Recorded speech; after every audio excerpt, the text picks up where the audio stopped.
आरोपीमधील सरपंचाच्या हत्येच्या प्रकरणात काय नेमकी अपडेट आहे? रास्ता रोको सुरू आहे, जाळपोळ देखील झाली आहे. आरोपींच्या मागावर पथकं पाठवलीत, परंतु नेमकी आरोपी ताब्यात घेतलीत किंवा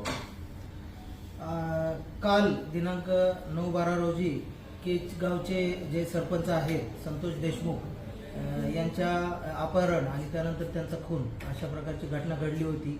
त्या अनुषंगाने गुन्हा दाखल आहे आणि तात्काळ आम्ही 6 पथके वेगवेगळ्या दिशेने बीड जिल्हा त्याचप्रमाणे धाराशिव या जिल्ह्यांमध्ये तसेच धाराशिवचे LCBचे पथक आणि तेथील वाशी डिव्हिजनचे सर्व पोलीस पथके असा आम्ही आरोपींचा शोध घेतला.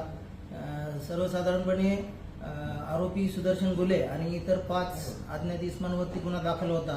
त्यापैकी 2 संशयितांना आम्ही ताब्यात घेतलेला आहे. त्यांची जयराम चाटे आणि महेश केदार हे ते 2 आरोपी आहेत.